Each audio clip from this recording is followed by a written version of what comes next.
Assalamualaikum warahmatullahi wabarakatuh. Innal hamdalillah nahmaduhu wa nasta'inuhu wa nastaghfiruh wa na'udzu billahi min syururi anfusina wa min sayyiati a'malina. May yahdihillahu fala mudhillalah wa may yudlil fala hadiyalah. Asyhadu an la ilaha illallah wa asyhadu anna Muhammadan abduhu wa rasuluh. Amma ba'du.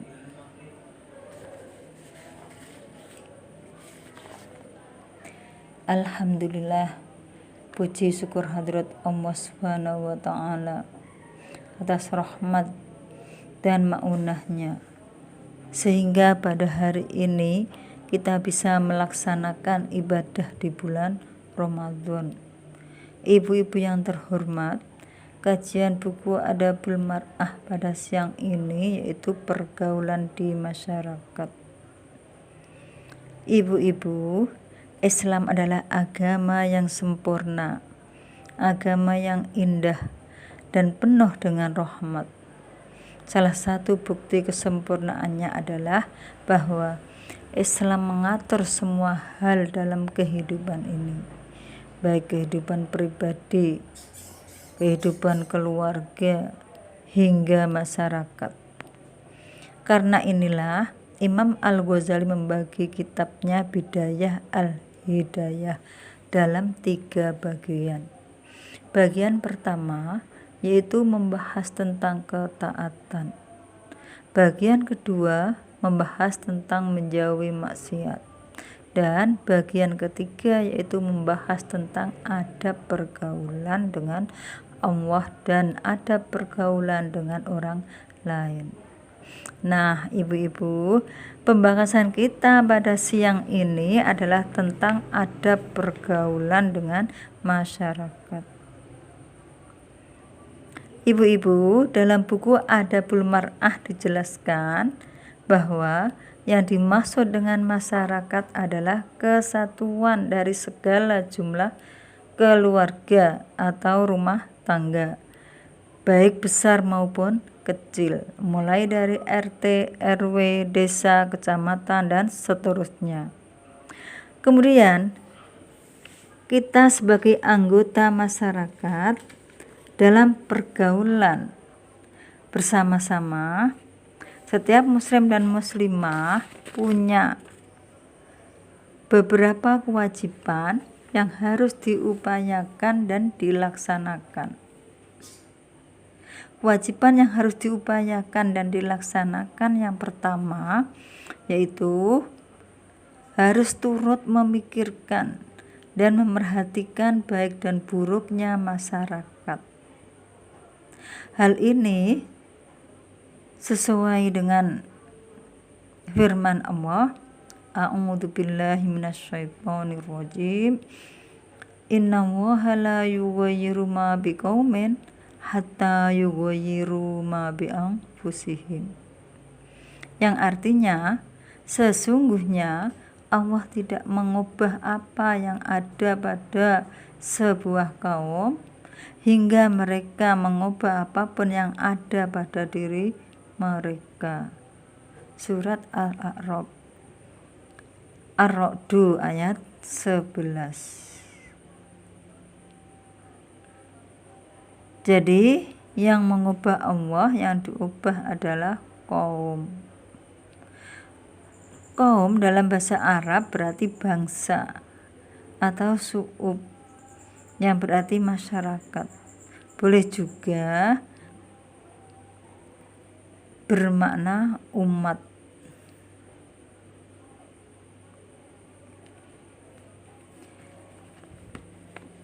Ibu-ibu, untuk mewujudkan poin pertama ini adalah surat Ali Imran ayat ke-104 yang berbunyi, wal takum minkum ummatu yad'una ilal khair wa ya'muruna bil ma'rufi wa yanhauna 'anil munkar wa ulaika humul muflihun. Jadi adanya amar ma'ruf nahi munkar. Kemudian yang kedua, yaitu setiap anggota masyarakat harus rela serta ikhlas menyediakan diri baik berupa tenaga, pikiran, dan harta bendanya. Hal ini berdasarkan surat Al-Hujurat ayat 15 yang berbunyi, innamal mu'minuna alladzina amanu billahi wa rasulihi tsumma lam yartabu wajahadu bi amwalihim wa anfusihim fi sabilillah ulaika humus shadiqun. Yang artinya, sesungguhnya orang-orang yang beriman hanyalah orang-orang yang beriman kepada Allah dan Rasul-Nya. Kemudian mereka tidak ragu dan mereka berjihad dengan harta dan jiwa mereka pada jalan Allah. Mereka itulah orang-orang yang benar. Quran surat Al-Hujurat. Kemudian poin yang ketiga, yaitu di bidang kepentingan kekeluargaan, kita harus menyediakan diri sewaktu diperlukan untuk membantu penyelenggaraan khitanan, perkawinan, dan lain sebagainya. Istilah ini di masyarakat Indonesia adalah gotong royong, yang tujuannya yang pertama yaitu mempererat persaudaraan, yang kedua meringankan beban, dan yang ketiga pekerjaan yang lekas selesai. Dasarnya yaitu Al-Maidah ayat 2 yang berbunyi, wa ta'awanu 'alal birri wat taqwa wa la ta'awanu 'alal ismi wal udwan, yang artinya bertolong-tolonglah kamu atas kebajikan dan takwa, dan jangan sekali-kali bertolong-menolong dalam berbuat dosa dan permusuhan. Ibu-ibu, ayat ini punya makna ganda. Makna yang pertama yaitu kita diwajibkan agar tolong-menolong dalam hal kebaikan dan takwa. Kemudian yang kedua, kita dilarang tolong-menolong dalam hal dosa dan permusuhan. Maka tolong-menolong yang kedua ini wajib kita hindari. Di samping dalil ini, Bu, masih ada hadis ya yang dapat kita jadikan dasar, yaitu hadis dari Abu Hurairah. Qala Rasulullah, man nafasa mu'minin kurbatan min kurabid dunya nafasallahu anhu kurbatan min kurabi yaumil qiyamah. Yang artinya, barang siapa yang melapangkan satu kesusahan dunia dari seorang mukmin, maka Allah akan melapangkan dirinya satu kesusahan di hari kiamat. Wa may yasaru ala mu'sirin yasarahu alaihi fid dunya wal akhirah. Dan barang siapa yang memudahkan urusan orang yang kesulitan, maka Allah akan memudahkan baginya kesulitan di dunia dan di akhirat. Hadis riwayat Muslim.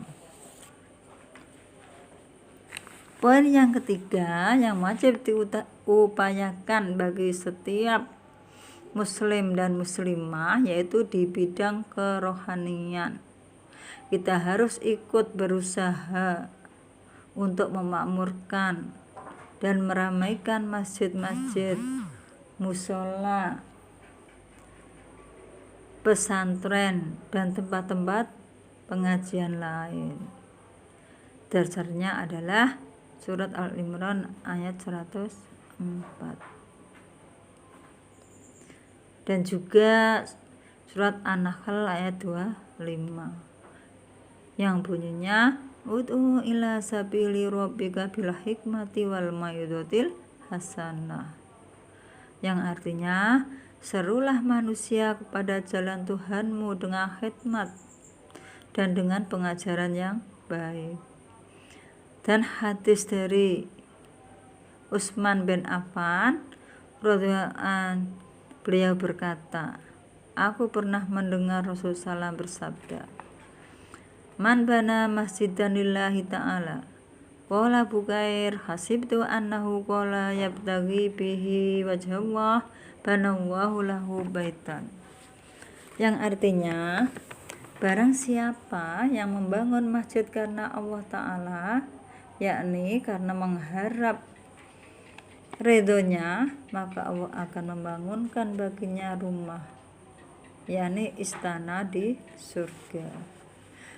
Ibu-ibu yang berbahagia, ada juga keutamaan menghadiri majelis ilmu, yaitu ada 5 keutamaan bagi seseorang yang menghadiri di majelis ilmu yang ada di masjid. Yang pertama yaitu akan dimudahkan jalannya menuju surga. Ini hadis riwayat At-Tirmidzi. Kemudian yang kedua yaitu akan mendapatkan ketenangan dan rahmat dan akan dimuliakan para malaikat. Ini hadis riwayat Muslim.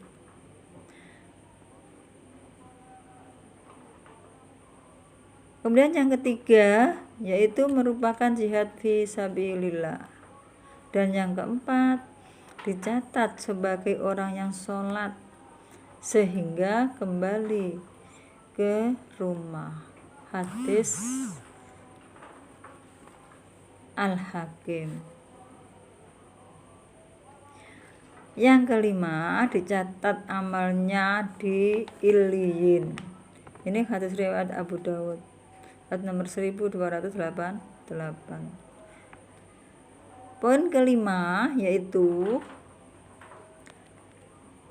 kewajiban yang harus diupayakan bagi setiap muslim, yaitu di bidang kesejahteraan masyarakat. Kita harus turut berusaha dan membantu adanya balai pengobatan, panti asuhan, anak yatim piatu, dan lain-lain. Ibu-ibu, untuk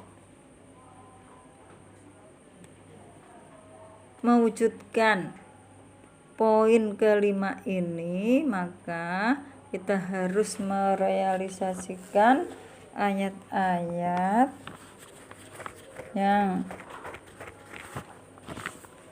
berkaitan dengan infak dan zakat, seperti surat Al-Baqarah ayat 3, ayat 265, ayat 274, 261, dan ada juga yang lain. Kemudian yang keenam, setiap muslim dan muslimah harus senantiasa tunduk dan patuh kepada peraturan yang berlaku. Karena peraturan dan undang-undang itu pada hakikatnya adalah semata-mata untuk mengatur hidup,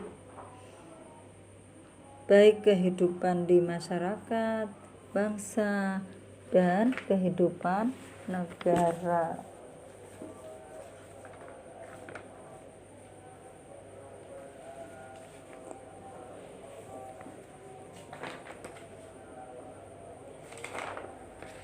Juga fungsi peraturan atau fungsi undang-undang adalah untuk menciptakan ketertiban serta keadilan pada masyarakat. Ibu-ibu, adapun dasarnya adalah surat An-Nisa ayat 59 yang berbunyi, Atii'ullah wa atii'ur rasul wa ulil amri minkum, yang artinya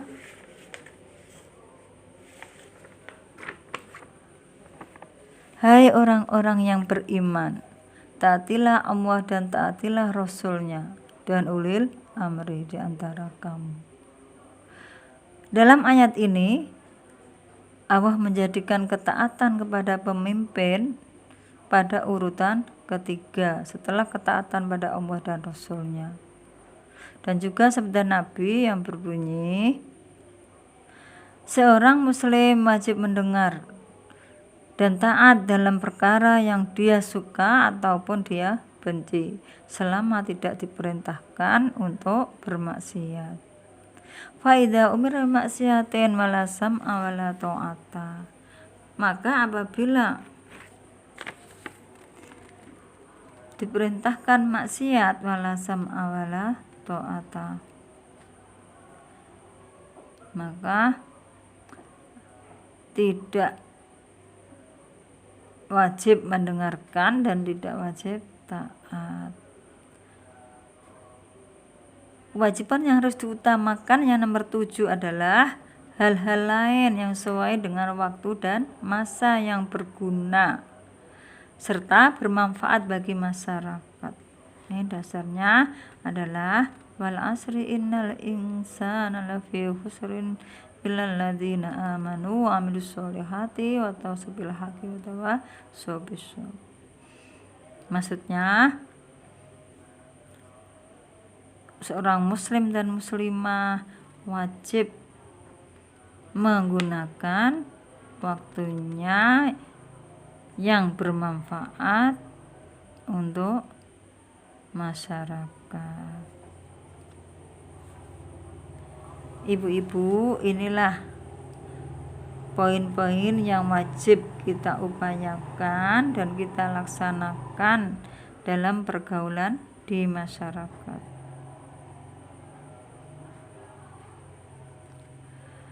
Kemudian ke-7 poin ini adalah sudah menjadi program organisasi kita, yaitu Muhammadiyah dan Aisyah, dan juga sudah berjalan.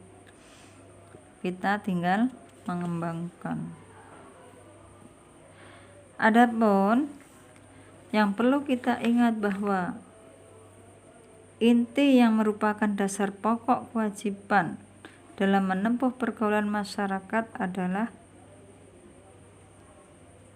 firman Allah yang pertama, yaitu innamal mu'minuna ikhwatun.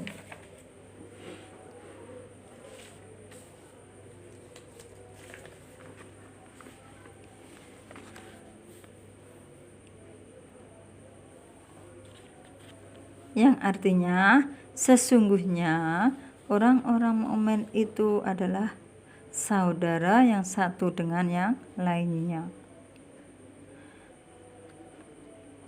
Mungkin dari ibu-ibu yang pernah belajar bahasa Arab, dalam hatinya pasti bertanya-tanya tentang ayat ini, yaitu mengapa dalam ayat ini Allah mengungkapkan kata saudara dengan kata ikhwah, yang semestinya kata ikhwah ini adalah digunakan orang Arab untuk mengungkapkan saudara sekandung.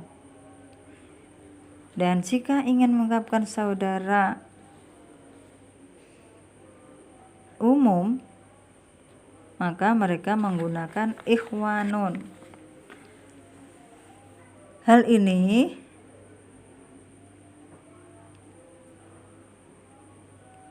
menunjukkan bahwa ikatan persaudaraan seorang mukmin dengan mukmin lainnya itu sangatlah kuat, sehingga seperti saudara kandung atau bahkan lebih, sebagaimana dijelaskan oleh Imam Al-Alusi dalam kitab tafsirnya, yaitu kedudukan saudara seiman itu lebih tinggi Bu, daripada saudara sekandung. Tentu ibu bertanya, saudara sekandungnya bagaimana? Tentunya saudara sekandung yang tidak beriman. Contoh, orang kafir tidak boleh mewarisi harta orang Islam. Begitu sebaliknya. Sekalipun itu seorang anak dengan orang tua. Artinya, hubungan keluarga itu tidak ada artinya jikalau tidak dibarengi dengan keimanan dan ketaatan kepada Allah.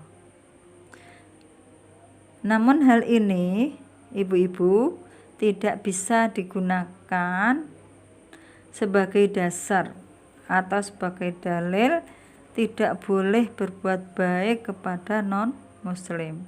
Bahkan Islam sangat menjunjung tinggi pergaulan walaupun dengan orang berbeda agama dengan kita. Islam menjunjung tinggi toleransi. Suatu contoh yaitu Rasulullah SAW pernah hidup di Mekah berdampingan dengan orang kafir. Sampai-sampai ketika Nabi mau berhijrah ke Madinah, Rasulullah menyuruh mengembalikan barang-barang titipan dari orang kafir. Ibu-ibu yang berbahagia, untuk mewujudkan ayat di atas, maka kita harus merealisasikan ayat ta'awanu 'alal birri wat taqwa wa la ta'awanu 'alal ismi wal udwan. Kemudian yang kedua yaitu hadis Nabi yang berbunyi la yu'minu hadukum hatta yuhibba li akhihi ma yuhibbu li nafsihi, yang artinya tidak sempurna iman salah satu dari kalian sehingga kalian menyintai untuk saudara kalian sebagaimana kalian menyintai untuk diri kalian sendiri. Hadis ini menjelaskan bahwa kita diperintah untuk senang dan cinta terhadap apa-apa yang bisa membuat saudara kita senang, sebagaimana kita juga akan senang jika sesuatu itu ada pada diri kita.